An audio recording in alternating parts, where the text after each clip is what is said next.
Bienvenidos, mis queridos hermanos, a este tiempo de escuela dominical, con este apasionante tema de Pablo y, como decíamos nosotros, el corazón de la teología de Pablo.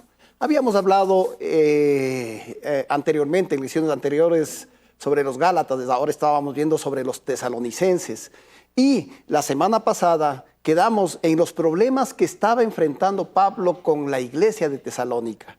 Muy bien, y habíamos indicado que eran 3 problemas específicos que había enfrentado Pablo en ese entonces. ¿Qué problemas eran? Primero, la persecución a los creyentes. Segundo, los falsos profetas. Y tercero, la vida cristiana. ¿Cómo se desarrollaba la vida cristiana ante la persecución y la presencia de falsos profetas? Y vamos a irle desarrollando. En cuanto a la persecución, cuando Pablo introdujo, habíamos mencionado el Evangelio a Tesalónica, por primera vez, estos creyentes sufrieron una terrible persecución a costa de sus propias vidas, es decir, estaban amenazadas sus vidas. Esto podemos leerlo en Hechos 17, versículo 5. Dice lo siguiente: entonces los judíos que no creían, teniendo celos, tomaron consigo algunos ociosos, hombres malos, y juntaron una turba, alborotando la ciudad, asaltando la casa de Jasón. Procuraban sacarlos del pueblo. Así dice la palabra de Dios. Los judíos no creyentes de Tesalónica eran tan agresivos, pero tan agresivos, que no conformes con sacar a Pablo y a Silas de la ciudad, los siguieron hasta Berea, incluso para causarles mucho daño allí. Y así lo dice Lucas en Hechos 17:13. Dice: cuando los judíos de Tesalónica supieron que también en Berea era anunciada la palabra de Dios por Pablo, fueron allá y también alborotaron a las multitudes. Pablo no la traía fácil, Silas tampoco la traía fácil. Enfrentaban una grave oposición, pero siempre se mantuvieron firmes con el propósito que Dios había establecido. Y esta persecución se da hasta que terminó de escribir sus epístolas. La persecución fue parte del vivir diario, tanto de Pablo, de Silas y de los creyentes en Tesalónica. Él describió sus tribulaciones de esta manera: porque vosotros, hermanos, escuche bien, vinisteis a ser imitadores de las iglesias de Dios en Cristo Jesús que están en Judea. Pues habéis padecido de los de vuestra propia nación las mismas cosas que ellos padecieron de los judíos, los cuales mataron al Señor Jesús y a sus propios profetas, y a nosotros nos expulsaron, y no agradan a Dios, y se oponen a todos los hombres, impidiéndonos hablar a los gentiles para que éstos se salven. Miren, podemos ver una angustiosa descripción de Pablo, que decía que no era fácil lo que estaban haciendo, y que estos hermanos también estaban enfrentando una realidad bastante dura, que de alguna manera él hacía una comparación con aquellos que sufrieron en Judea. Muy bien, ahora pasemos a este tema. Dejando la persecución, vamos a hablar sobre estos falsos profetas. ¿De qué se trata esto de los falsos profetas en Tesalónica? Y podemos decir que a lo largo de la historia, los cristianos han sufrido persecución y anhelaban en ese entonces que Jesús regrese para que les libre de esa aflicción. Y de esa manera estaba puesta su mirada en la esperanza de la segunda venida de nuestro Señor Jesucristo. ¿Qué sucede ahora? Que cuando los cristianos, hasta en los tiempos actuales, ponemos la esperanza en la segunda venida de nuestro Señor Jesucristo, porque eso nos sucede a nosotros también en la actualidad, también estamos hablando, en muchos casos somos susceptibles a criterios erróneos de falsos profetas, de falsos maestros, de personas que se imaginan, de personas que no leen la palabra a conciencia y que sacan sus propias deducciones. Y esto les pasó a los tesalonicenses en ese entonces. Los falsos profetas introdujeron ideas equivocadas sobre el tiempo en el que llegaría la segunda venida de nuestro Señor Jesucristo. Le repito, los falsos profetas en Tesalónica introdujeron ideas equivocadas sobre el tiempo en el que llegaría la segunda venida de Cristo. Y no se asuste, porque en la actualidad lo estamos viendo con tantas guerras, con tantos problemas políticos, con tantos desastres naturales. Hay por ahí gente que sale diciendo el fin del mundo está cerca y para el próximo año vienen las consecuencias. El Señor ya viene, alístese, y es como que ya está aquí ni mente. Y esto es lo que los tesalónicos estaban haciendo en ese entonces también. Pero para mirar, escuche bien, el daño que causaron estos y que causan también estos falsos profetas en Tesalónica, vamos a mencionar dos puntos fundamentales que hacían hincapié estos falsos profetas. Primero, el conflicto entre los falsos profetas y Pablo. ¿No? Esto causó un choque entre ellos. Y segundo, el contenido de la doctrina errónea de estos falsos profetas. Muy bien, veamos ahora primero el conflicto entre los falsos profetas y Pablo. Cuando Pablo recibe los informes de Timoteo sobre la iglesia de Tesalónica, supo que estos falsos profetas habían llegado con sus ideas erróneas a los creyentes y hablaban mal de Pablo. Pablo recomienda a la iglesia que sean cautos y, sobre todo, que analicen cada profecía que les daban estos señores. Por eso podemos leer primera de Tesalonicenses 5, 20, 21, que dice lo siguiente: no menospreciéis, escuche bien lo que dice Pablo, no menospreciéis las profecías, examinadlo todo y retened lo bueno. ¿Qué quería Pablo? Que los creyentes analicen, evalúen y hagan un concepto claro y verdadero de cada profecía que recibían de estos falsos profetas. ¿Y qué debían hacer cuando recibían esto? Retener solo lo bueno y deshacerse de todo lo que no concordaba con ¿qué? Con las escrituras y con las enseñanzas de Pablo. Haciendo un recordatorio de lecciones anteriores, habíamos mencionado que Pablo, cuando fue llamado, fue al desierto de Arabia 3 años. ¿Y quién fue su maestro? La palabra de Dios dice que fue nuestro mismo Señor Jesús. Entonces, por eso está diciendo que analicen las profecías que les están dando. Si no están de acuerdo al Antiguo Testamento, a la palabra de Dios y a las enseñanzas de Pablo, lo rechacen. Pablo estaba pero muy preocupado por estas actividades de los falsos profetas. Por eso podemos leer 2 de Tesalonicenses 2, 1, 2, que dice lo siguiente.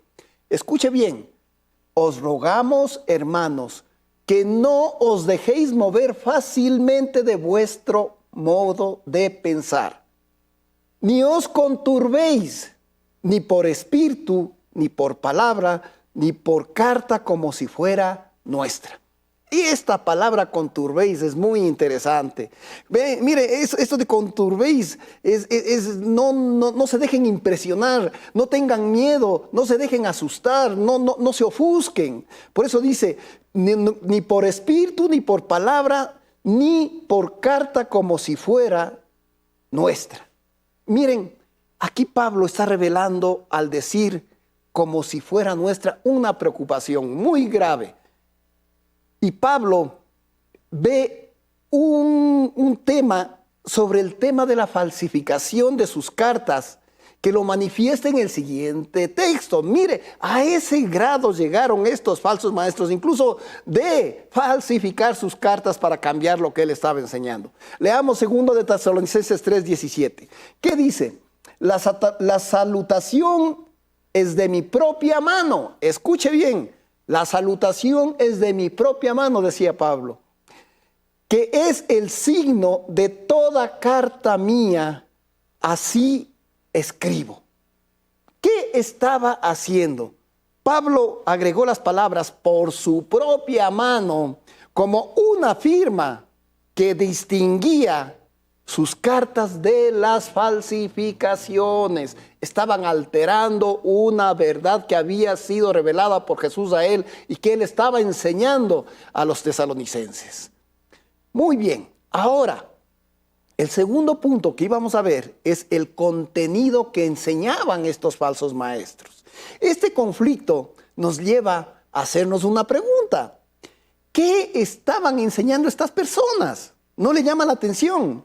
Revisando las cartas de Pablo a los tesalonicenses, vemos que los falsos profetas tenían ideas erróneas sobre la segunda venida de Cristo. Acuérdese esto, porque a lo mejor también lo estamos viviendo nosotros en estos tiempos con tantas información que anda por ahí dispersa y no sabemos si es correcta o no es correcta. Por eso, Papito Dios nos enseña que cada uno somos responsables de leer y estudiar las Escrituras para no dejarnos sorprender.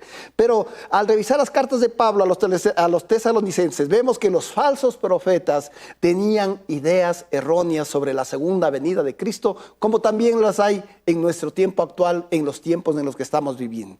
Su principal problema: creían que Jesús en ese entonces iba a volver casi inmediatamente.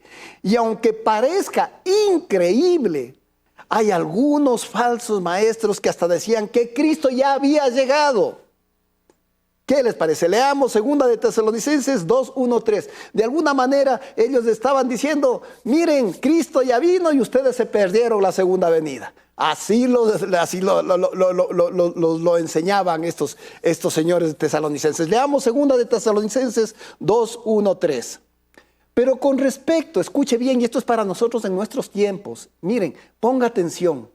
Pero con respecto a la venida de nuestro Señor Jesucristo y nuestra reunión con Él, ¿qué les dice Pablo? Os rogamos, hermanos, que no os dejéis mover fácilmente de vuestro modo de pensar. Miren lo que nos está pidiendo. No se dejen mover fácilmente del modo de pensar correcto, de lo que nos han enseñado las Escrituras. Ni os conturbéis, ni por espíritu, ni por palabra, ni por carta, como si fuera nuestra, en el sentido de que el día del Señor está cerca. Nadie os engañe en ninguna manera. Miren, esta palabra conturbéis quiere decir alterar, inquietar o causar intranquilidad en su ánimo. Así que cuando usted escuche esas famosas declaraciones de que por ahí es el fin del mundo y que se está acabando, ¿qué nos está diciendo Pablo? No es Pablo en este versículo, pero muy preciso y conciso. No os conturbéis, nadie os engañe en ninguna manera. Algunos falsos profetas enseñaban que la iglesia de Tesalónica, como les decía, se había perdido de la segunda venida de nuestro Señor Jesucristo. ¿Qué hizo Pablo? Pablo condenó a estos falsos profetas e hizo algo especial. Instruyó a los creyentes y nos instruye en el tiempo actual a través de su palabra a que nos afirmemos en sus enseñanzas sobre la segunda venida de Cristo. Vuelvo y repito, ¿quién fue el maestro de Pablo en cuanto a las Escrituras y las enseñanzas? Fue nuestro mismo Señor Jesucristo.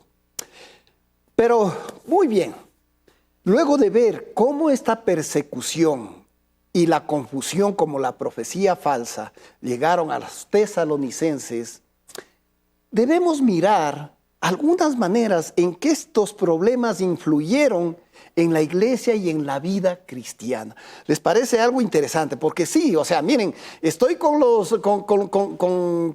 estos falsos maestros y que me siguen a asesinarme, y también a los creyentes, y aparte de esa, se suman el tema de la influencia de los falsos maestros. ¿Qué estaba pasando en la vida cristiana? Muy bien. La primera cosa que enfrenta Pablo y que miren los tesalonicenses es el desaliento. Los tesalonicenses se estaban desmoronando porque Jesús no aparecía. Cayeron presas de la ansiedad. Pero Pablo les asegura a los tesalonicenses que si bien los santos ya no estaban, ya algunos discípulos habían fallecido y algunos se mantenían con vida y otros habían fallecido, como les decía, los que habían fallecido estaban vivos con Cristo y que acompañarían a Cristo cuando Él regrese. Miren, les estaba diciéndole a los falsos maestros, no es verdad porque esto todavía no se ha cumplido. Leamos primera de Tesalonicenses 4, versículo 13 al 14. Dice, tampoco queremos, hermanos, que ignoréis acerca de los que duermen, para que no os entristezcáis, como los otros que no tienen esperanza. Escuchen bien. Porque si creemos que Jesús murió y resucitó, así también traerá Dios con Jesús a los que durmieron con Él. Palabra de Dios. Miren, esto es lo que estaba enseñando a los tesalónicos Pablo. Y otro problema que también estaba enfrentando Pablo cuando los miró era la irresponsabilidad de Tesalónica. Pero ¿por qué estaba sucediendo esto? Miren, el mensaje de los falsos profetas los había inducido a los creyentes a una vida irresponsable, convenciendo a algunos cristianos a que ya no necesitaban trabajar. Así de sencillo. ¿Para qué preocuparse por el trabajo si Jesús iba a regresar tan pronto? Pablo, ¿qué es lo que hace? Mire, con paciencia les dice que volvieran a trabajar. Y esto lo dice en primera de Tesalonicenses 4, 11, 12. ¿Qué los dice? Y que procuréis, miren las recomendaciones, tener tranquilidad y ocuparos en vuestros negocios. Ya no estén tranquilos, ahora también ocúpense de sus negocios. Trabajar con vuestras manos de la manera que los hemos mandado, dice, a fin de que os conduzcáis honradamente para con los de afuera y no tengáis necesidad de nada. Miren, ya comenzaron por estos problemas a pasar necesidad. Pero Pablo le dice, primero tranquilícese. Segundo, vuelvan a sus negocios. Trabajen honestamente. Y también sean misericordiosos con los que están afuera. Miren, en Tesalónica los problemas estaban tan relacionados, este tema de la persecución que había dado paso a aceptar ideas erróneas de los falsos profetas sobre el regreso de Cristo. Y eso desencadenó el desaliento y la irresponsabilidad. Pablo, ¿qué estaba esperando? Que con sus escritos ayudara a estos cristianos a superar estos problemas y a nosotros también en la actualidad, porque muchos de nosotros tal vez, como vimos la lección anterior, al ver que no vemos solucionados nuestros problemas, pensamos que Cristo no existe, que Cristo no está actuando y comienza a debilitarse mi fe. Muy bien. Ahora pasemos a un tema importante que es la estructura de este libro de los Tesalonicenses y el contenido. Primera de Tesalonicenses, vamos a ver primeramente. Primera de Tesalonicenses comienza con el saludo en el versículo 1, capítulo 1, versículo 1, y con el cierre en el capítulo 5 del versículo 23 al 28. El saludo simplemente expresa que la carta se dirige a los tesalonicenses y que viene de la parte de Pablo. También menciona Pablo a Silas y a Timoteo como también coautores. Segundo, viene el agradecimiento. Usted lo va a encontrar en el capítulo 1, versículo 2, hasta el capítulo 2, versículo 16. ¿Y qué agradecimiento se trata? Pablo agradeció a Dios por la paciencia de los tesalonicenses en su sufrimiento. ¿Por qué lo haría?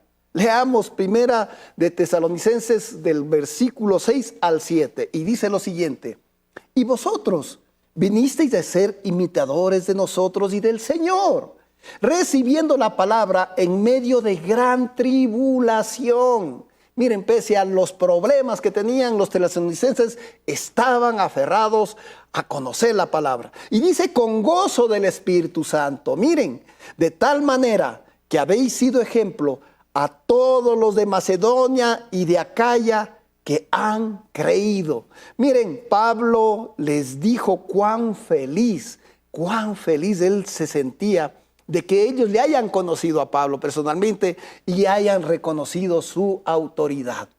Leamos primera de Tesalonicenses capítulo 2, versículo 13. ¿Qué dice? Por lo cual también nosotros sin cesar damos gracias a Dios de que cuando recibisteis la palabra de Dios que oísteis de nosotros, la recibisteis no como palabra de hombres, sino según es en verdad. La palabra de Dios, la cual actúa en vosotros los creyentes. Estaban dando testimonio de lo que creían al enfrentar las persecuciones y los problemas. Muy bien, el tercer tema es la ausencia de Pablo. Cuando Pablo se ausenta, lo va a leer en el capítulo de Tesalonicenses, capítulo 2, versículo 17 al 3:13. Pablo expresa a los tesalonicenses su preocupación, ¿por qué? Por dejarlos. Pero, ¿qué hace Pablo? No quiero que se queden solos, envío a Timoteo para que los acompañe. Leamos primera de Tesalonicenses 3, 1, 2. ¿Qué dice? Por lo cual, no pudiendo soportar más, acordamos quedarnos solos en Atenas y enviamos a Timoteo, nuestro hermano, servidor de Dios y colaborador nuestro en el Evangelio de Cristo, para confirmaros y exhortaros respecto a vuestra fe. Expresó gran alegría por las noticias que Timoteo llevó a Tesalónica. ¿Y qué dice en primera de Tesalonicenses 3, 8, 9 en cuanto a esta emoción? Porque ahora vivimos, si vosotros estáis firmes en el Señor, por lo cual, ¿qué acción de gracias podremos dar a Dios por vosotros? Se sentía asombrado, se sentía emocionado por todo el gozo que nos gozamos a causa de ustedes, por el testimonio que estaban dando los tesalonicenses de enfrentar esa persecución, de enfrentar esos problemas. Los creyentes se estaban manteniendo firmes en Tesalónica y extrañaban a Pablo como Pablo también extrañaba a los tesalonicenses. Por eso Pablo oró por los tesalonicenses, pidiéndoles que Dios le permita nuevamente visitarlos. Por último, Pablo da instrucciones. Esto está en el capítulo 4, del versículo 1 al capítulo 5, versículo 22.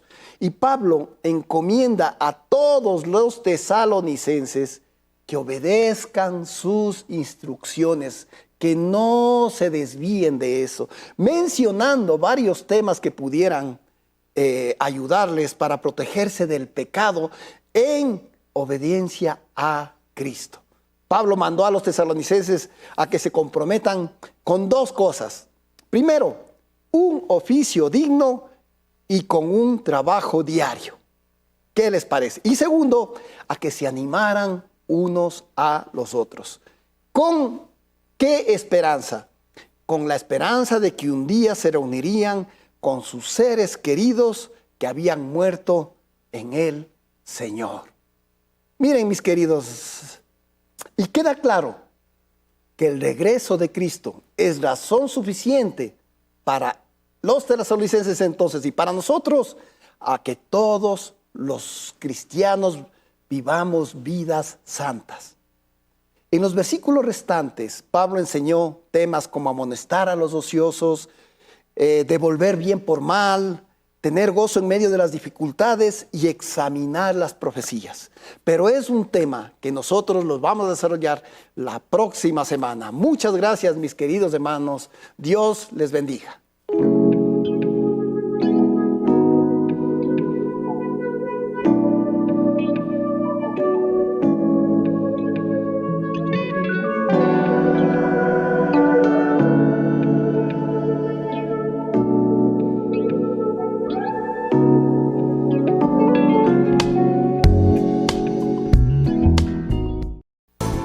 Juntos exaltemos y alabemos el nombre de Dios, proclamando que venga tu reino. en un tiempo especial de compartir el pan de vida con gratitud y regocijo en medio de himnos y salmos. Para aquellos que no pueden asistir a la iglesia, culto dominical a Somos. Somos tu pueblo, somos tu voz y tu voz. Porque Dios busca adoradores en espíritu y en verdad. Somos tu pueblo.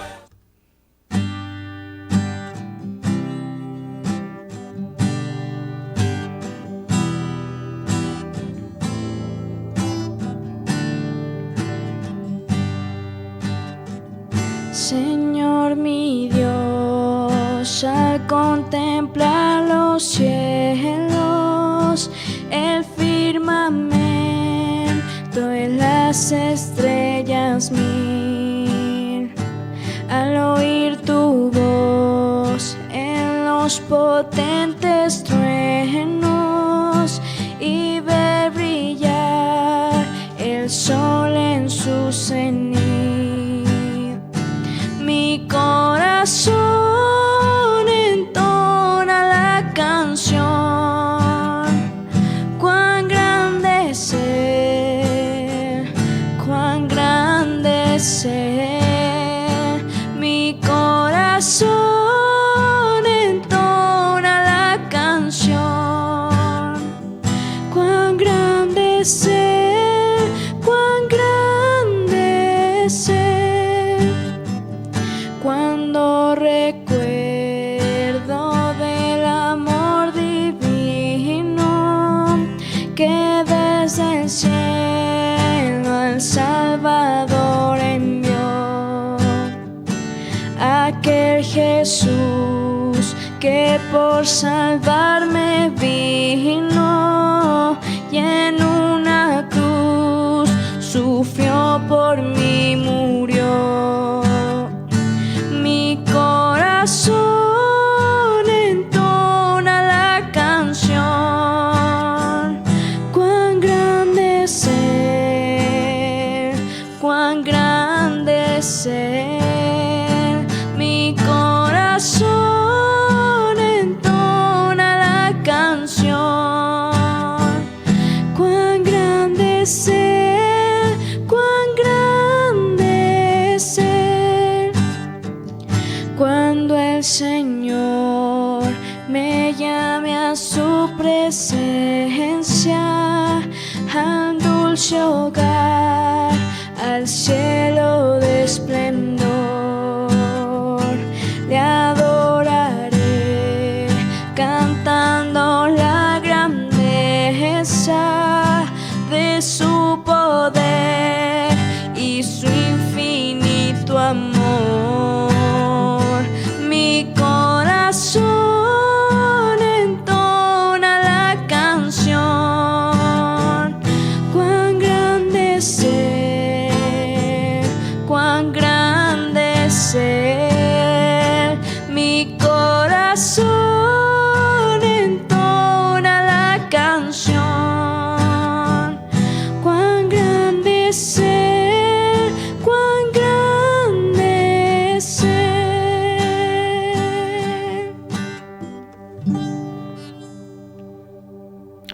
Bienvenidos a todos ustedes. Muchas gracias por estar presentes a este culto dominical. Que el Señor les bendiga y les guarde. La palabra del Señor nos dice en Salmo 105, dichosos a los que siguen a Jehová, los que buscan su rostro, los que guardan sus mandamientos, su justicia. Alabanzas al Padre y al Rey de Reyes. Gracias a ustedes por estar aquí presentes, gracias por poner y estar dispuestos sus corazones. Bienvenidos sean a este culto de alabanza al Señor Jesús. En este día nos regimos al Salmo número 8 que vamos a leer en esta mañana. Por favor, mis amados hermanos, pongan su corazón dispuesto. La palabra del Señor se la lee en el nombre del Padre, del Hijo y del Espíritu Santo. Oh Jehová, Señor nuestro, cuán glorioso es tu nombre. En total la tierra ha puesto tu gloria sobre los cielos. De la boca de los niños y de los que maman fundaste la fortaleza, y a causa de tus enemigos, para hacer callar al enemigo y al vengativo. Cuando veo tus cielos, obra de tus dedos, la luna y las estrellas que tú formaste, digo, ¿qué es el hombre para que tengas de memoria y el Hijo del Hombre para que lo visites? Le has hecho poco menor que los ángeles y lo coronaste de gloria y de honra. Le hiciste señorear sobre las obras de tus manos.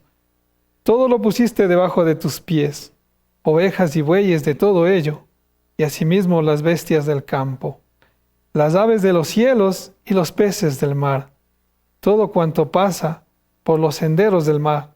Oh Jehová, Señor nuestro, cuán grande es tu nombre en toda la tierra.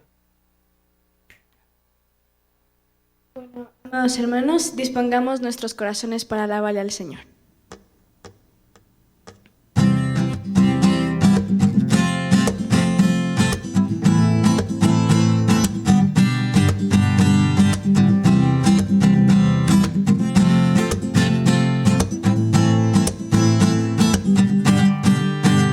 Las cadenas de la muerte me quitó, para mí ya no hay condenación, hay libertad, libertad. Siendo esclavo del pecado me libró, en la cruz compró mi redención y libertad.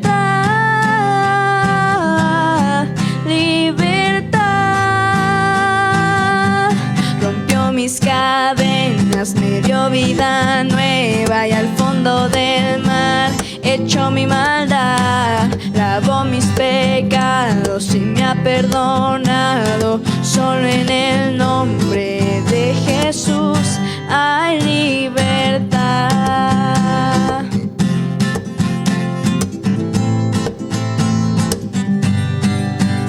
Yo proclamo que en la cruz por mí murió y cambió mi duro corazón, mi libertad, libertad. El poder de ese evangelio me salvó y no me avergüenzo del Señor, mi libertad.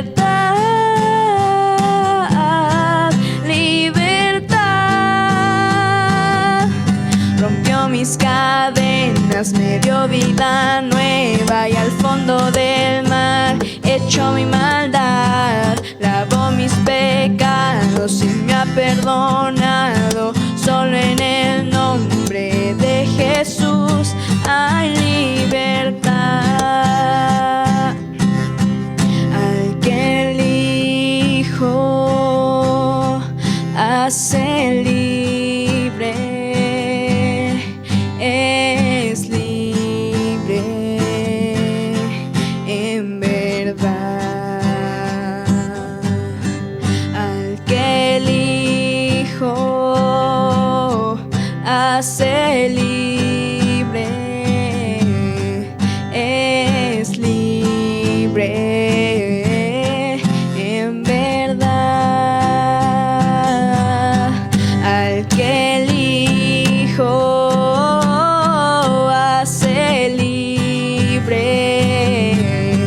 es libre en verdad. Rompió mis cadenas, me dio vida nueva y al fondo del mar echó mi maldad, lavó mis pecados y me ha perdonado. Solo en el nombre de Jesús rompió mis cadenas, me dio vida nueva y al fondo del mar echó mi maldad, lavó mis pecados y me ha perdonado. Solo en el nombre de Jesús hay libertad.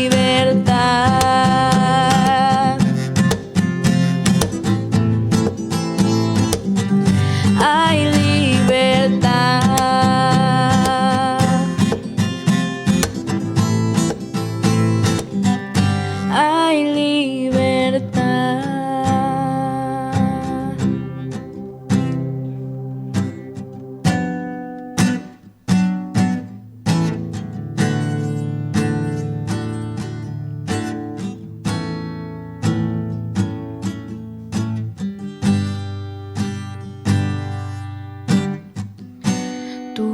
Dios me llama a las aguas donde mis pies pueden fallar, y ahí te encuentro en lo incierto. Caminaré sobre el mar, y a tu nombre clamaré. En ti mis ojos fijaré, en tempestad descansaré en tu poder, pues tuyo soy hasta el final.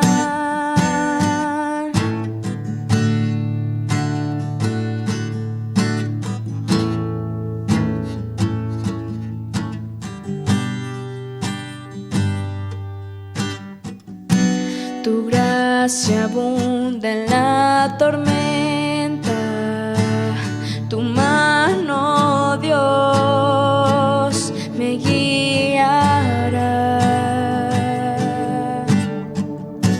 Cuando hay temor en mi camino, tú eres fiel y no cambiarás.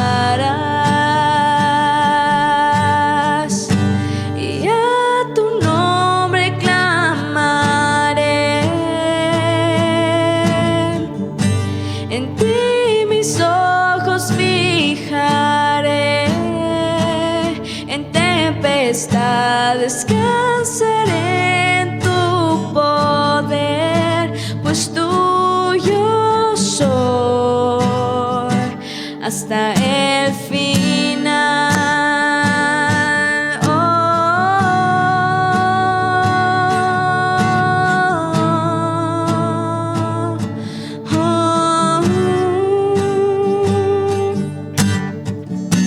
Que tu Espíritu me guíe sin fronteras, más allá de las barreras, a donde tú me llames.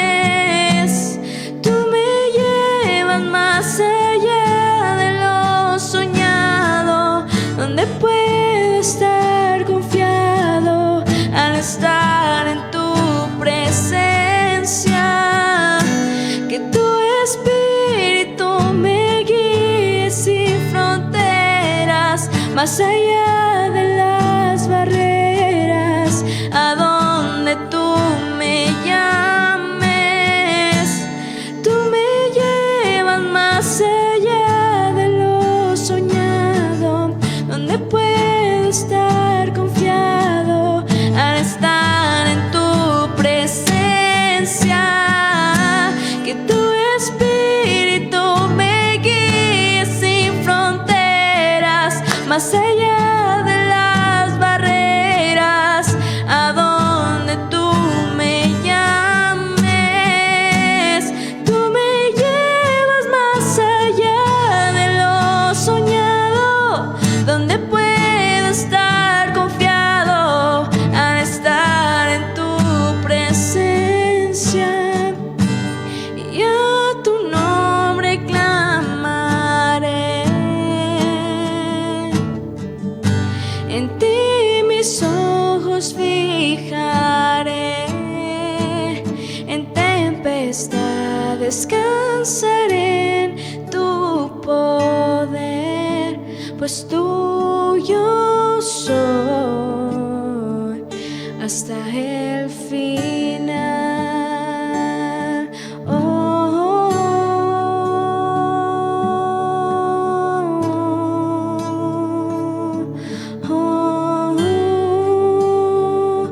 Hasta el final.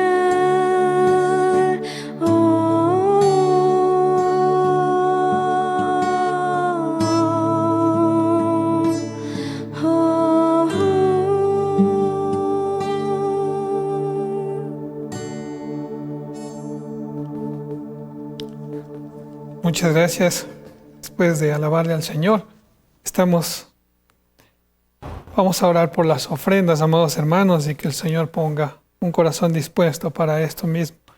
El compromiso que tenemos como canal cristiano es cumplir con el mandato de Dios, con el Evangelio, según el Evangelio de Marcos, capítulo 16, versículo 15, que manifiesta: y les dijo, id por todo el mundo y predicar el Evangelio a toda criatura. Asoma Visión es un canal que apunta al crecimiento espiritual de las personas a través de un programa que sana y transforma vidas y que hace que nuestro trabajo sea nuestro mejor testimonio. Oremos. Bendito y Padre Celestial, amado, en el nombre precioso de Cristo Jesús, Señor, queremos honrar su santo nombre, Papito Santo, con un corazón dispuesto para ofrendar, Señor, que usted, bendito Padre Celestial, ponga en cada uno de bendito Padre que están viendo este culto por sus televisiones, Señor, que sea usted, Papito Santo, para honrar su santo nombre con estas ofrendas y diezmos. En el nombre precioso de Cristo Jesús, Señor. Amén. Amén. En este momento vamos a ver un video de Lucas 5, del 12 al 26.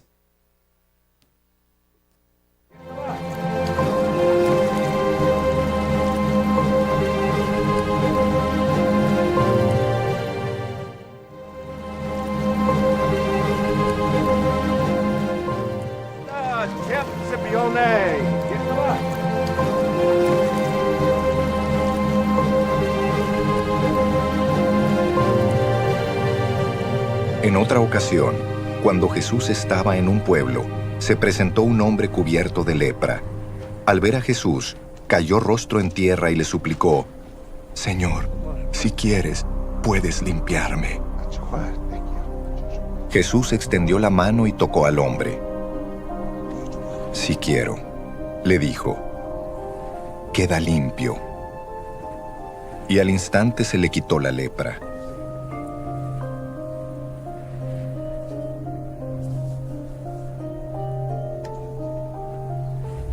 No se lo digas a nadie, le ordenó Jesús. Solo ve, preséntate al sacerdote y lleva por tu purificación lo que ordenó Moisés para que le sirva de testimonio.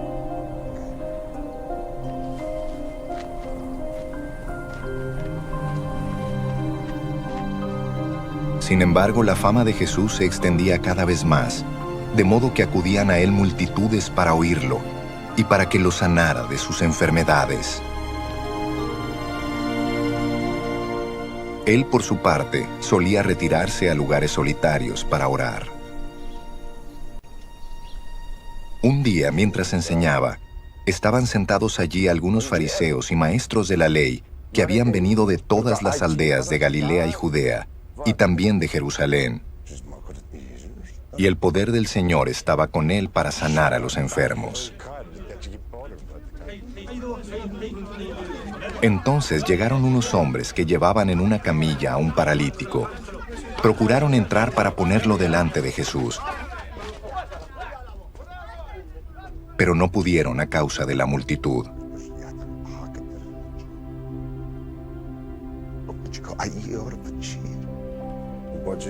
Así que subieron a la azotea y, separando las tejas, lo bajaron en la camilla hasta ponerlo en medio de la gente, frente a Jesús.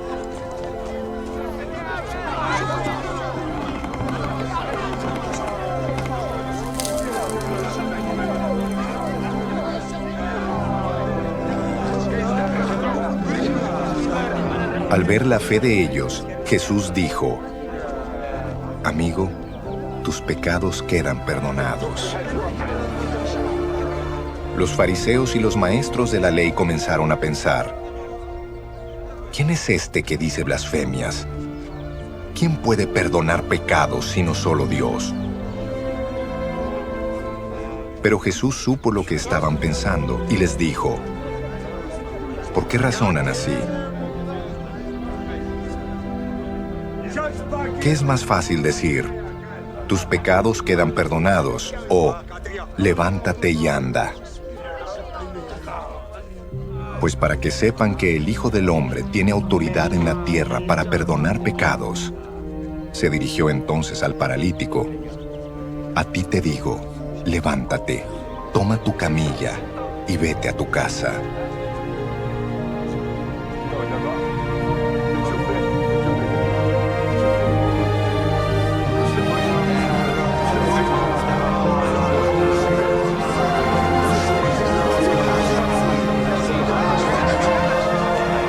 Al instante se levantó a la vista de todos. Tomó la camilla en que había estado acostado y se fue a su casa alabando a Dios. Todos quedaron asombrados, y ellos también alababan a Dios. Estaban llenos de temor y decían, hoy hemos visto maravillas.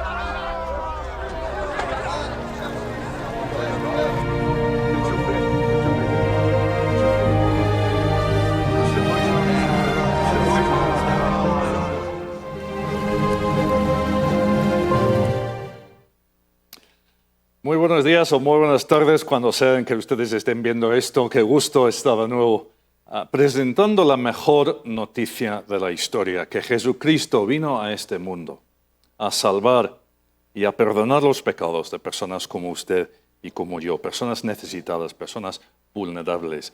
Al final de nuestro pasaje, la gente respondió a Jesús o ante lo que Jesús había hecho, diciendo, hoy hemos visto cosas extraordinarias. Y yo quisiera que nosotros también al final de este tiempo juntos que podamos decir algo parecido por lo que hemos visto de Jesús. En una de las explicaciones que él mismo dio de su propio ministerio, dijo, porque ni aun el Hijo del Hombre vino para ser servido, sino para servir y para dar su vida en rescate por muchos. Hay al menos tres aspectos del ministerio de Jesús, de por qué vino a este mundo.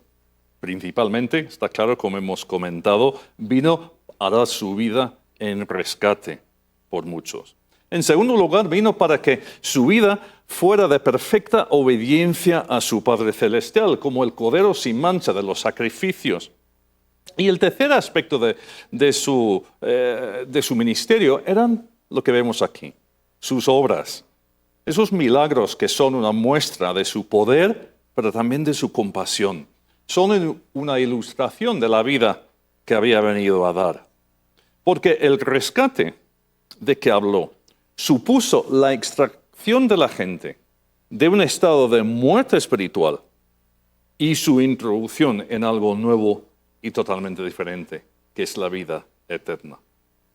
Nosotros hemos tenido diferentes experiencias, pero si hemos llegado a conocer a Jesucristo como Salvador y Señor, si hemos recibido el perdón de nuestros pecados, entonces esa transformación, descrita de esas distintas pero paralelas maneras, ha sido una realidad en nosotros.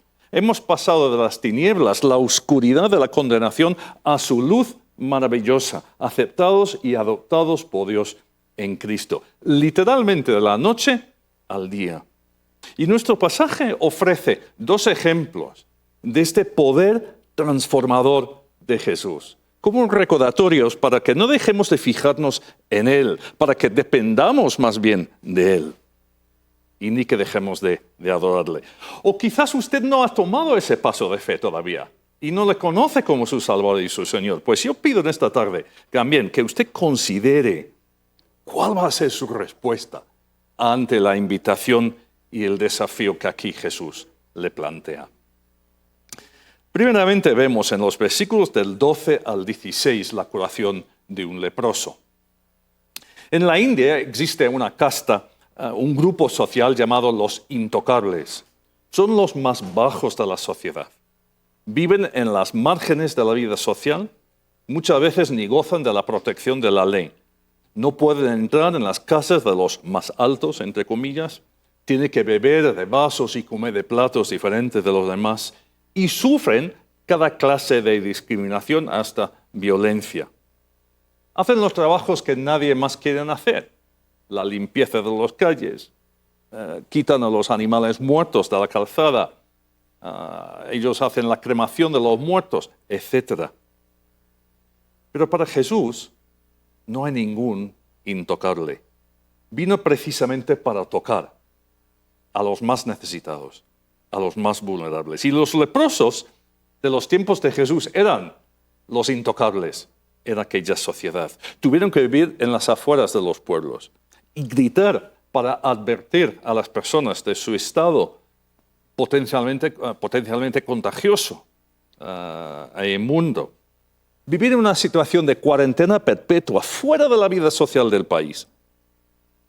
Estas comunidades separadas de los leprosos sí existieron para proteger la salud pública y también la ley lo regulaba. Decía así, en el libro de Levítico, capítulo 13, dice: en cuanto al leproso que tenga la infección, sus vestidos estarán rasgados, el cabello de su cabeza estará descubierto, se cubrirá el bozo y gritará: inmundo, inmundo. Permanecerá inmundo todos los días que tenga la infección. Vivirá solo. Su morada estará fuera del campamento. Esto necesita quizás un poco de reflexión. En gran parte de las leyes de Israel, no todas, pero muchas, marcaban una diferencia entre el pueblo y los de ese pueblo y los demás. En lugar de creencias idólatras y politeístas, creyeron ellos en un solo Dios, el Dios de Abraham, de Isaac y de Jacob. O en lugar de prácticas inmorales como la prostitución en los templos o el sacrificio de los niños, los de Israel debieron de mantener un alto grado de pureza y santidad. Y también la ley, como vemos aquí, prescribió un cuidado de los más vulnerables, los esclavos, las viudas, los extranjeros. Y el hecho de que la ley contenga instrucciones largas y detalladas en cuanto a los leprosos también indican que para Dios no eran para nada olvidados. Formaron parte del pueblo. Y Jesús un día se encuentra con un hombre, como dice aquí, lleno de lepra. Es decir, en un estado avanzado de la enfermedad, que poco a poco iba quitando sensación de las extremidades del cuerpo. ¿Qué hacía en la ciudad? Bueno, puede que estuvieran en las afueras o puede ser que en su desesperación el hombre quebrantara la ley en su búsqueda de Jesús. ¿Usted se ha parado a pensar algunas veces en los encuentros que la gente tuvo con Jesús? Son interesantes, ¿verdad? La mujer con el flujo de sangre que pensó: si tan solo toco su manto sanaré. Nicodemo, que fue de noche para ver quién era Jesús de verdad. Zaqueo, que subió a un árbol para verlo mejor. El centurión que pidió por su criado, pero dijo: Señor, no soy digno de que entres en mi casa. Solamente decir la palabra y mi criado quedará sano. O la mujer cananea, que al oír hablar de él, cuya hija tenía un espíritu inmundo, fue y se postró a sus pies para que la sanara. Pues este leproso, que pudo haberse encontrado con Jesús por casualidad, al menos desde su perspectiva, pero nada más verlo, sabe qué es lo que tiene que hacer. Dice: cayó sobre su rostro y le rogó diciendo: Señor, si quieres, puedes limpiarme. Amigos, hermanos, antes o después, todos tendremos que doblar la rodilla ante Jesús, sea en adoración o sea por miedo en el juicio final. El Jesús que conoceremos en el cielo es el Señor de la visión de Juan en Apocalipsis 1, resplandeciente, glorificado, exaltado. Menos mal que nos dirá algo como dijo a Juan: Él puso su mano derecha sobre mí, diciendo: no temas, yo soy el primero y el último, el que vive y estuve muerto. He aquí, estoy vivo por los siglos de los siglos. Así que vengamos a Jesús con humildad, con gratitud, confesando nuestros pecados y buscando su perdón, y lo encontraremos. Ahora miremos la fe de este hombre con lepra. Señor, si quieres, dice. Si el Señor iba acompañado, como era habitual, por un buen número de personas, podamos imaginar la reacción al verle a Jesús acercarse a un hombre en ese estado avanzado de lepra. Todos habrían dado marcha atrás, ¿verdad? dejando un buen espacio entre ellos y el hombre, pero no Jesús. Dicen que en los tiempos de Cristo, que la gente creía que la lepra era la maldición de Dios contra el pecado, como otros muchos males. Demasiado simplista la idea, pero sí servía para demostrar simbólicamente la condición del pecador sin Cristo. Porque el pecado hace que seamos intocables a un Dios santo, nos hace inmundos, nos separa de Él. Y estamos como hombres muertos. Y estamos condenados a vivir fuera de la ciudad, por así decirlo, en cuanto a los beneficios espirituales, a no ser que Dios se acerque a nosotros. Cosa que ha hecho en Jesucristo. Y nos invita a ser limpios, ofrece limpiarnos y promete que una vez limpios estaremos limpios, o una vez limpiados, mejor dicho, estaremos limpios para siempre. Señor, si quieres, dice el leproso, puedes limpiarme. ¿No lo da por hecho? ¿No presume en cuanto a la voluntad de Jesús? ¿Será porque es un intocable? Pero no duda tampoco del poder de Dios en él. Sabía que Jesús tenía la capacidad de sanarle si quiso. Y sí quiso. Y lo sanó completa e instantáneamente. Cuando pensamos en los problemas del mundo o en nuestras propias dificultades, es bueno reflexionar sobre el poder de Dios. No es que vaya a usar una varita mágica para que todos nuestros conflictos desaparezcan, pero nosotros debemos tener la misma confianza que tuvo este hombre. Señor, si tú quieres, tú puedes. Y un día lo hará. Cuando vuelva, no va a ser como un nuevo presidente o gobierno que tiene que evaluar las cosas que enfrenta y hacer lo mejor que pueda. Con una palabra echó fuera Jesús a los demonios. Con una palabra sanó a cualquier enfermo. Con una palabra hizo los cielos y la tierra. Y con una palabra pondrá fin a este mundo y a toda la maldad que en él hay. No hay otro como él. No lo hay, como dice la canción. Dios tiene su calendario, sus prioridades, sus planes para el mundo y para usted y para mí. ¿Podemos depender y confiar de eso? Esperar su momento, su forma de actuar. El hombre leproso, al echarse a los pies de Jesús, estaba diciendo que su vida estaba en las manos del Señor y que él estaba dispuesto a someterse a esa soberanía. Es una buena ilustración de la vida cristiana. No es una falta de fe decir, si quieres, es un gesto humilde que reconoce que no merece la sanidad. No tiene derecho, sino que apela a la compasión de Jesús y acierta plenamente. De hecho, Jesús hace algo que seguramente ni el hombre ni quien estuviera allí viéndola esperaba. Le tocó. Le tocó. Tocó al intocable. Porque el toque de Jesús es para todos los que a Él o los que vayan a Él en fe. A todos los que pidan su ayuda. Y lejos de contagiarse Jesús de la lepra, el hombre recibe la plena sanidad que Jesús da. Su piel de pies a cabeza nueva.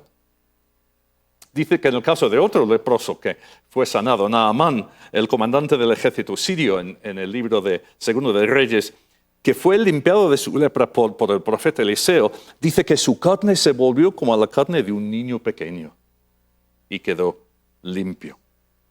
Y si esto lo puede hacer Jesús con la lepra, ¿no lo podrá hacer con el pecado que lo representa? La segunda historia lo confirmará. Pero si usted pone la mano en algo sucio, su mano se vuelve sucia, ¿verdad? Pero aquí, por primera vez en la historia humana, las cosas van en dirección contraria. Toca la suciedad y sigue limpio. Pero es más, el otro se limpia de su suciedad. ¿Saben lo que pasa cuando alguien se convierte, verdad? No es que usted decida simplemente seguirle a Cristo y a partir de ese momento que usted haga un esfuerzo inmenso de obedecerle y no hacer nada que le ofenda y que poco a poco se vuelva más cristiano. Si usted le pide a Jesús, no es así. Porque si usted pide a Jesús que le perdone los pecados, porque usted ha reconocido su suciedad ante un Dios perfectamente limpio, y han reconocido su necesidad de la salvación que le ofrece ante el juicio divino, lo perdona y lo salva al instante. Usted se queda espiritualmente limpio. Estas son las buenas nuevas del Evangelio. Claro que también es cierto que Dios ponga en nosotros el deseo de esforzarnos, de obedecerle y de no hacer lo que le ofenda. Y con su ayuda es posible, de hecho es deseable, que se vuelva cada vez más maduro en la fe, más cristiano, si quiere decirlo así. Pero ¿cómo funciona? Porque usted y yo seguimos estando sucios en cuanto a nuestros pensamientos, nuestras actitudes. Pecamos, fallamos. ¿Cómo nos puede recibir Dios? Pues por medio de nuestra unión con Cristo. Al convertirnos estamos en Él y su justicia, su perfecta obediencia llega a ser nuestra. Es como si Dios nos mirase por el filtro de Jesús. Claro que sabe que seguimos fallando en muchas cosas, pero por amor a su Hijo, por amor a su obra en la cruz, Dios nos acepta como hijos adoptados, hermanos de su Hijo Jesús. Nos trata como limpios por la limpieza de Jesús. Y Jesús limpia de esta manera completa y eternamente a cada uno que actúa con Él, acuda con fe. Como este hombre leproso. La segunda sanidad de nuestro pasaje es una historia ya muy conocida y repite la pregunta. Si Jesús puede curar la lepra, ¿podrá curar también el problema de fondo? ¿La causa fundamental que es el pecado? Porque si bien una sanidad física otorga unos años de alivio, si después de la muerte uno pasa al tormento eterno, de poco sirve. Jesús enseñaba, y me fascina la frase del versículo 17, que dice, el poder del Señor estaba con él para sanar. Cuando se lee los evangelios, uno, al menos yo, me llevo la impresión de que Jesús siempre pudo sanar a cualquier persona, en cualquier condición, en cualquier momento. Bueno, este texto sugiere que a lo mejor no era así, sino que la dirección y el empoderamiento del Espíritu vino sobre él en ciertos momentos. O al menos que hubiera cierto momento cuando Jesús estaba consciente de manera especial de ese poder. Tal vez podría indicar una cuestión de prioridades. En ese momento Jesús se dio cuenta de que tenía poder para sanar concretamente. Bueno, de todas formas, es curioso que en este evento del ministerio de Jesús, la sanidad física es algo secundario. Porque lo que está en juego es la autoridad y la identidad de Jesús. La historia de los hombres que traen a su amigo paralítico a Jesús sigue siendo uno de los episodios más gozosos, ¿verdad?, de los evangelios. Su compromiso con un hombre que no podía hacer nada para sí mismo, su determinación cuando había llegado, pero había tanta gente en la casa, y evidentemente sin la compasión de dejarle pasar delante. El hacer el mueco en la azotea es algo que se siente bien, ¿no?, en las clases de la escuela dominical y demás. Y ahí lo dejan, delante de Jesús. Junto con el hombre leproso, nos da una poderosa lección de la importancia de acudir a Jesús. Él es la solución, Él es el sanador. Pero Jesús rompe los esquemas con su respuesta. Hombre, tus pecados te son perdonados. Y todos decimos, wow, un momento. Esto no lo dijo al hombre leproso, ni lo dijo a la mujer con flujo de sangre, ni a la mujer cananea, ni al centurión en cuanto a su criado. ¿Por qué lo dice ahora? ¿Y qué es lo que esperaba Jesús? Que los amigos dijesen, ay, muchas gracias, Señor, y que lo llevasen al paralítico otra vez a su casa. Lucas se centra en la reacción de los escribas y fariseos, pero pensemos por un momento en los amigos del paralítico. No le habrían llevado a Jesús para que le perdonase los pecados. Lo habrían llevado para que le sanase de su parálisis. Pero aunque Jesús, que sepamos, no dijese lo mismo en otras curaciones, sí existe una conexión con los casos que hemos citado. Notemos que el perdón que Jesús otorga al paralítico es su reacción ¿a qué? Versículo 20, a la fe de ellos. No sabemos cuál era la capacidad mental del paralítico, pero físicamente dependía de otros. Si lo cogen o lo llevan, poco o nada puede hacer. Igual que si le dejan donde está. Y Jesús se fija en los buenos y compasivos motivos de los amigos que estuvieron dispuestos a molestarse, y bastante, para que su amigo llegara a los pies de Jesús. Creían, es obvio, en el poder de Jesús para sanar. Y también es probable que creesen que Jesús lo sanaría. Si no, ¿para qué traerlo? Me puedo imaginar a los amigos mirándose unos a otros diciendo, ¿y ahora qué? Pero si lo supieran o si lo hubieran sabido, Jesús había dado la mejor respuesta posible a su fe. Ha perdonado eternamente a su amigo. En la resurrección final, ese paralítico recibiría un cuerpo nuevo, sano, sin enfermedad, como todos. Pero claro, en ese momento no lo comprenden.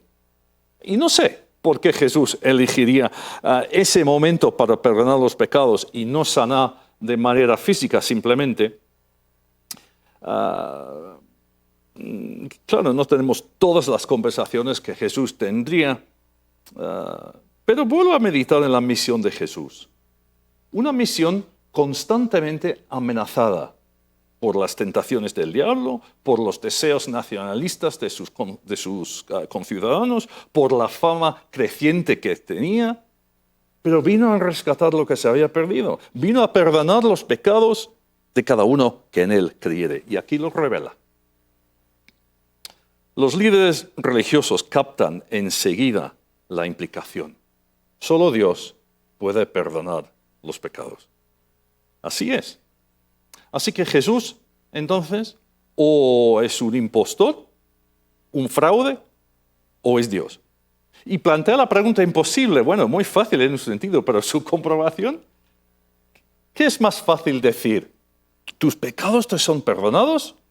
O decir, levántate y anda.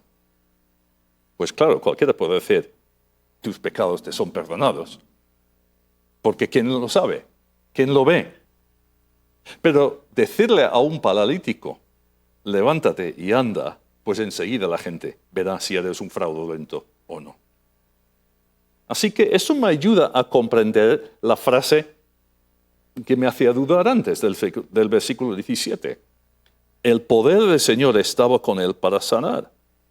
Yo observo que también estaba con él para perdonar los pecados. No ha muerto en ese momento. Aún no ha pagado el precio del pecado en la cruz. Hablo de Jesús. Pero no le dice, bueno, de aquí a unos meses o de aquí a un par de años, sus pecados les serán perdonados cuando haya pasado por el Calvario. No.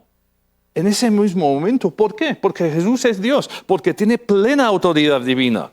Y todos los creyentes que vivieron antes de Jesús fueron perdonados en base a lo que Jesús después haría. Y también porque su victoria sobre el pecado era segura. No hay nadie como Jesús. Uno de mis textos preferidos, versículos 24 y 25. Pues para que sepáis que el Hijo del Hombre tiene autoridad en la tierra para perdonar pecados, dijo al paralítico, a ti te digo, levántate, toma tu camilla y vete a tu casa. Y al instante se levantó delante de ellos, tomó la camilla en que había estado acostado y se fue a su casa glorificando a Dios. ¿No le hace sonreír o incluso llorar de felicidad viendo el poder de Dios en Jesús? Y al instante la lepra lo dejó. Y al instante se levantó el que había sido paralítico. Si usted en este día aún no ha venido a Cristo a pedir el perdón de sus pecados, venga a Él hoy. Y al instante sus pecados le serán perdonados. ¿Quiere la prueba de eso? Aquí lo tiene. Y al instante se levantó, tomó la capilla y se fue a su casa. Muchos testigos había. Decía que, y el asombro se apoderó de todos y glorificaban a Dios. Y se llenaron de temor, diciendo, hoy hemos visto cosas extraordinarias. ¿Podemos decir eso al final del mensaje de hoy? No por la brillantez del predicador, precisamente, sino por la brillantez del Señor Jesucristo, que no tiene igual, pero quien sigue invitándonos a acudir a Él para encontrar salvación, para encontrar el perdón de los pecados y para encontrar la vida eterna. Y al instante, el Señor transformará su vida. Que así sea. Que Dios les bendiga. Amén. Edificando familias saludables con el poder de la palabra de Dios para alcanzar a la comunidad. Les invitamos a formar parte de nuestras áreas ministeriales en misiones, alabanza, damas, varones, niños y jóvenes.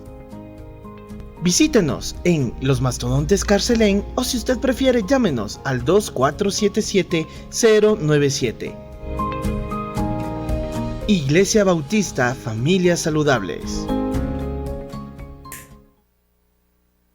Muchas gracias, amados hermanos. Para nosotros ha sido un gusto visitarles en esta. Estamos aquí presentes de la Iglesia Familias Saludables. Estamos a sus órdenes también en la Iglesia de Carcelén, en Los Mastodontes. Dios les bendiga. Vamos a orar, hermanos. Señor, en este día te damos las gracias, Señor, por el poder milagroso, sobrenatural, transformador del Señor Jesús. Y queremos, Señor, que cada uno de nuestros oyentes, igual que nosotros aquí presentes, tengamos esa seguridad de la salvación gratuita, dada por ti, Señor. Y que esa salvación vaya transformando nuestras vidas. Que tú bendigas, Señor, grandemente a todos los que nos oyen y nos escuchan en este día. Porque lo pedimos todo y te damos las gracias en el nombre de Cristo. Amén.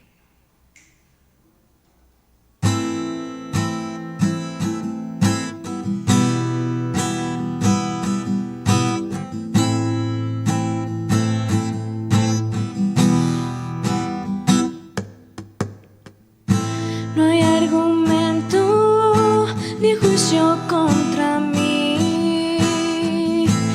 Con su sangre me vino a redimir. Libre de condenación, ya no soy más un deudor. Él ha pagado la deuda por mí. Yo era culpable y me otorgó el perdón. Manto de gracia de pronto me cubrió. Mis pecados Él borró y mi cuenta canceló. Él ha pagado la deuda por mí. Ahora soy libre, esclavo por amor, precio de sangre. Jesús por mí pagó, ahora soy libre, esclavo por amor, precio de sangre. Jesús por mí pagó. Él marcó mi corazón.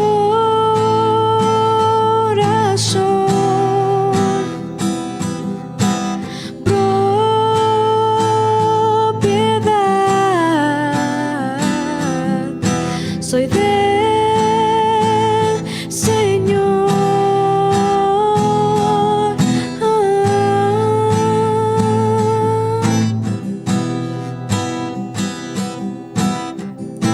No hay argumento ni juicio contra mí. Él con su sangre me vino a redimir. Libre de condenación, ya no soy más un deudor. Él ha pagado la deuda por mí. Yo era culpable y me otorgó el perdón. Manto de gracia de pronto me cubrió.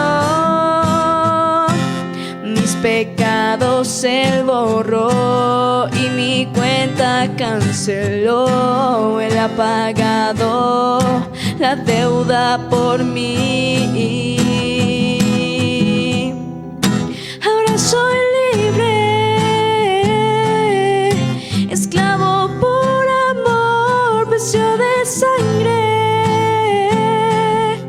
Jesús por mí pagó, ahora soy libre,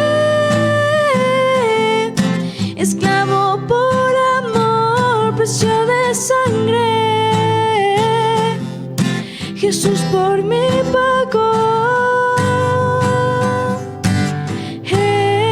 Él marcó mi corazón.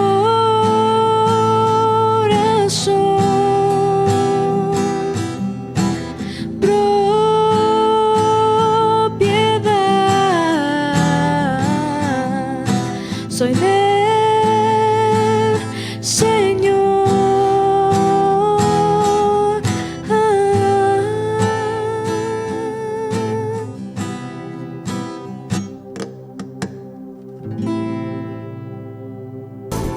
Juntos exaltemos y alabemos el nombre de Dios, proclamando que venga tu reino.